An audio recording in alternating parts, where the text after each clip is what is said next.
what we'll do, I'll switch you across to some specific examples of actually how you can create completely new choices in startups. So we work across a few industries. I've just picked out the aspects that specifically I think are relevant to startups. And what I've tried to do is I've tried to lay them out in the order of your development process. I've tried to run them through. So we'll start off thinking about how you start off. We'll then move into the research phase and some of the stuff we do to research ideas, to come up with new ideas. Then I'll talk a bit about the build phase.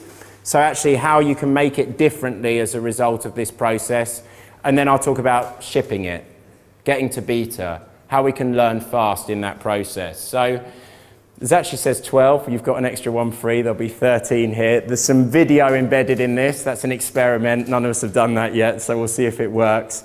But my first one for all of you, and I think probably for me the most important, is keep challenging questions. Like, keep challenging your assumptions. I don't just mean challenging the answers, the orthodox sort of answers that you've come up with. Challenge the questions as well, because that's how you really disrupt markets. The best startups reframed the question. They asked it in a different way. So when you guys find yourselves falling back into the mindset of asking the same questions as the companies you're competing with, you've got a problem. Keep challenging those questions. So the next one is think hard about who you involve at the early stage. Who's going to be constructive? And one of the things that we've learned from that, I think, is diversity is a good thing.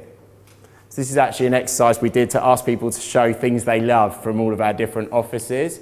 We love that diversity. Sometimes it's a painful process, it's abrasive, but that tension can be really creative.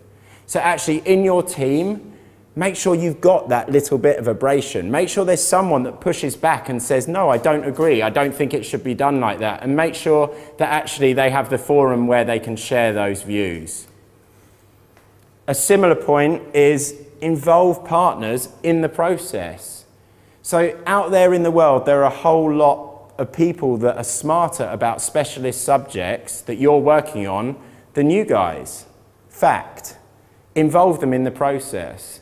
So this is one where we were designing a water storage solution in the Indian market. And the first thing we did was involve charities and water officials on the ground in India to get their input.